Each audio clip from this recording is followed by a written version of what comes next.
2023 के लिए जैसा कि एक्सपेक्टेड था सीआईएससी अपनी पॉलिसी में चेंज करेगी, लेकिन एज इट इज बताया गया है कि कोई पॉलिसी में चेंज नहीं होंगे। नाइदर बेस्ट 5 और बेस्ट 4 के सब्जेक्ट वाले, न ही पासिंग परसेंट में, और इवन जो बोर्ड एग्जामिनेशन के लिए इवैल्यूएशन का वर्क होगा, कॉपी चेकिंग, उसमें सीआईएससी के द्वारा प्रोवाइड किए जाने वाले आंसर स्क्रिप्ट के आधार पर ही एग्जामिनर और सुपरवाइजर को वर्क करने होंगे, यानी कि कॉपी चेकिंग करनी होगी। कोई चेंज नहीं है सीआईएससी की पॉलिसी में। जो बातें सामने आई है मैं आपके साथ शेयर कर रहा हूं। उससे पहले मैं बता दूं कि इस समय सुबह के 8:35 हो रहे हैं और सारे क्लासेज ऑनलाइन है। नॉर्थ इंडिया में कोल्ड वेव का इंटेंस प्रकोप है और इसके कारण स्कूल ऑनलाइन है, ऑनलाइन क्लासेज चल रहे थे। इसी बीच class 10th and class 12th के बोर्ड एग्जामी को यह इन्फॉर्म करने के लिए स्कूलों से खबर आया, मुझे भी यह खबर आया है और मैं आपके साथ शेयर कर ले रहा हूं कि सभी स्टूडेंट को यह बात बता दिया जाए कि उनके passing percent as it is रहेंगे। जिस तरह से मीडिया में सर्कुलेटेड है कि पासिंग परसेंट में चेंज हो रहा है, वो कुछ नहीं हो रहा है। आईसीएसई क्लास 10th के लिए 33% ओवरऑल लाने होंगे एंड आईएससी क्लास 12th के लिए 35%। इसमें कोई चेंज का मतलब नहीं है। और जैसे ही मैं ऑनलाइन क्लास लेने के लिए आया, ये इंफॉर्मेशन हमको ईमेल मिला और इसके बाद बताया गया जो शॉर्ट जूम मीटिंग में, वो मैं आपके साथ शेयर कर लेना चाहूंगा कि आप भी अवेयर हो जाए। यहाँ पर पासिंग परसेंट का मतलब यह हो गया कि स्टूडेंट अपने स्टूडेंट अपने प्रैक्टिकल प्रोजेक्ट के मार्क्स टोटल में से कम 30% मार्क्स, कम से कम 30% मार्क्स लाने होंगे। 33% मार्क्स इसेंशियल बताए गए हैं, लेकिन जो सब्जेक्टिव एग्जामिनेशन है उसमें भी स्टूडेंट को 33% मार्क्स आईसीएसई क्लास 10th 2023 के स्टूडेंट को लाने होंगे। पॉइंट यह हो गया कि आउट ऑफ 20 या आउट ऑफ 30 प्रोजेक्ट या प्रैक्टिकल के मार्क्स होंगे, उसमें से स्टूडेंट जो आईसीएसई के होंगे वहां पर 20 आउट ऑफ उन्हें कम से कम 8 to 9 मार्क्स लाने होंगे, तो वहां पर पास माना जाएगा। और सेपरेटली जो रिटन एग्जामिनेशन 80 मार्क्स के होंगे वहां पर भी 33% मार्क्स लाने होंगे। यही बात आईएससी क्लास 12th के स्टूडेंट के लिए बोली गई है कि उन्हें 35% मार्क्स लाने होंगे, यानी उनके जो पीसीएम या पीसीबी वाले 30 मार्क्स के प्रैक्टिकल प्रोजेक्ट होते हैं, तो वहां पर उनको कम से कम 12 मार्क्स लाने होंगे। 10 से 11 मार्क्स के बाद ही प्रैक्टिकल प्रोजेक्ट में पास माना जाएगा।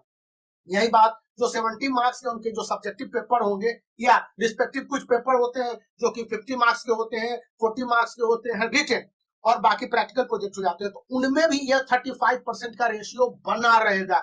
मतलब यह हो गया कि a student pass ISC class 12th 2023 के तभी करेंगे जब उन्हें यह उनका अचीवमेंट होगा कि उन्होंने कम से कम जो रिटन एग्जामिनेशन हुए टोटल मार्क्स यदि 70 है तो उसका 35% लाना होगा, और उसके बाद दोनों के सेपरेट आइडेंटिटीज वाले होंगे। बहुत सारे जो मीडिया में इस तरह के न्यूज सर्कुलेट हो रहे थे कि स्टूडेंट ओवरऑल 33% ले आया, क्लास 10th के स्टूडेंट वो पास मान जाएंगे। जी नहीं, ये सीबीएसई में रूल है कि ओवरऑल आपके मार्क्स आ गए 33% तो वहां पर पास माना जाएगा। सीआईएसई कहता है कि 33% मार्क्स तो आपको प्रैक्टिकल में या प्रोजेक्ट में और सब्जेक्टिव एग्जामिनेशन में सेपरेटली लाने होंगे। वही आईएससी के लिए सब्जेक्टिव एंड प्रैक्टिकल प्रोजेक्ट उन दोनों में 35% मार्क्स लाने। इसके साथ यह माना गया है कि स्टूडेंट को मार्क्स अचीविंग के लिए उनके जो पहले के स्कूल में अचीवमेंट रहे इनको भी ध्यान में रखा जाएगा। स्टूडेंट को बेजा फेल नहीं किया जाएगा, लेकिन जो उनके रिजल्ट या अपडेट है या जो कुछ भी जानकारियां हैं वो एज इट इज आने चाहिए, पॉजिटिव आने चाहिए। मतलब मैं आपको पहले भी बताया था कि प्री बोर्ड 1 है, प्री बोर्ड 2 है। स्कूलों ने कह रखा है कि कम से कम दोनों प्री बोर्ड में से एक प्री बोर्ड में स्टूडेंट को पास होना चाहिए और उन्हें अच्छे मार्क्स से पास होना चाहिए। प्रत्येक स्कूल इसलिए स्टूडेंट पर प्रेशर बना रहे हैं कि स्टूडेंट मैक्सिमम मार्क्स अचीव करे, ताकि उनके जो बोर्ड एग्जामिनेशन वाले रिजल्ट हैं उनमें बेहतर रिजल्ट स्कूल के आएंगे। जो स्कूल के ज्यादा रिजल्ट आएंगे, अच्छे रिजल्ट आएंगे, तो उनमें एडमिशन ज्यादा होगा। सिंपल सी बातें हैं, ये बात स्कूल की है, सीआईएससी ऐसी बात नहीं करता है। इसलिए कोई भी स्कूल फी के आधार पर, अटेंडेंस के आधार पर या मार्क्स के आधार पर कि उसके 35% मार्क्स आए, जैसे जैसे सो एंड सो पास कर गया तो उसको रोक लिया जाएगा, ऐसी बात नहीं है। मैं आपको इंटरनल बातें बताता हूँ, कभी कभी ऐसी बातों को लेकर स्कूल मैनेजमेंट भी मुझ पर बहुत सारी बातें कहने लगती है, तो इन सब बातों से कोई बात नहीं, लेकिन स्टूडेंट के वेलफेयर की बात इसलिए होनी चाहिए क्योंकि यहाँ पर एक जिद आ जाता है और स्टूडेंट को, बहुत सारे स्टूडेंट कह रहे थे कि उनके फी के कारण मार्क्स को रोक दिया गया, मार्च तक का फी लिया जा रहा है। अब ये स्कूल और स्टूडेंट के बीच में किस तरह से अंडरस्टैंडिंग है, फी को लेकर फोर्स नहीं किया जा सकता, इवन कंसेशन की बातें भी कही जा रही है। बहुत सारे ऐसी सुविधाएं जो सीआईसी देता है स्कूल स्टूडेंट तक नहीं पहुंचा पाता, क्योंकि स्कूल के अपने बेनिफिट अफेक्टेड होते हैं। यहाँ पर जान लीजिए कि स्कूल एक मीडिएटर का काम है, स्टूडेंट सीआईएससी से डायरेक्टली लिंक्ड है और उसके बीच में स्कूल एक मीडियम है। यहाँ पर यह बात ध्यान रखने की, मैं पासिंग परसेंट की नहीं बता रहा हूं, मैंने एक और बात बोली है स्टूडेंट के लिए कि स्टूडेंट के जो परफॉर्मेंस रिपोर्ट है, और मान लिया जाए कि एक ही स्कूल से 2 स्टूडेंट हैं जिनके 98%, 99% मार्क्स आ गए, तो वहां पर स्टूडेंट के परफॉर्मेंस रिपोर्ट या रिजल्ट में आ गए कि 5 स्टूडेंट को 99.8% मार्क्स आ गए, तो उस कंडीशन में कैसे जज होगा कि कौन ऑन द टॉप है, कौन ऑन द बैक है? तब उनके जो प्री बोर्ड के मार्क्स हैं, स्कूल में परफॉर्मेंस है, वो देखे जाएंगे और इसके आधार पर है। हालांकि सीआईएससी अपने लेवल पर कह देगा कि इस स्टूडेंट के इतने मार्क्स आ गए, लेकिन ये कंपल्सरली लागू नहीं होता है।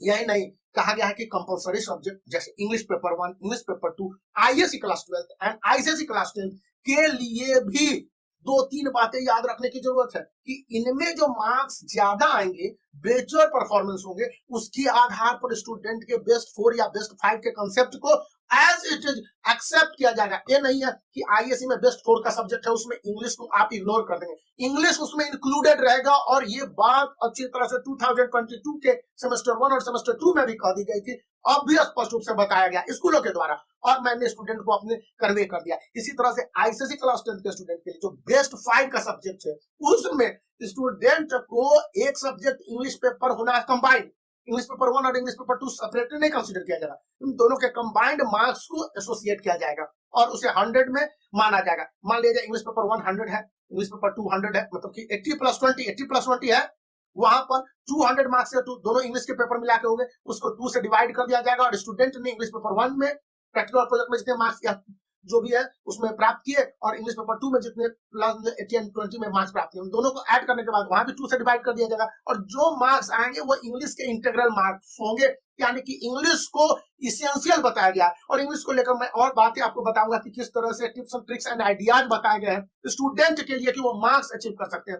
तो ये 2 रूल जिसको सीआईएससी ने एज इट इज बहाल कर दिया है स्टूडेंट के लिए, समझने की जरूरत है।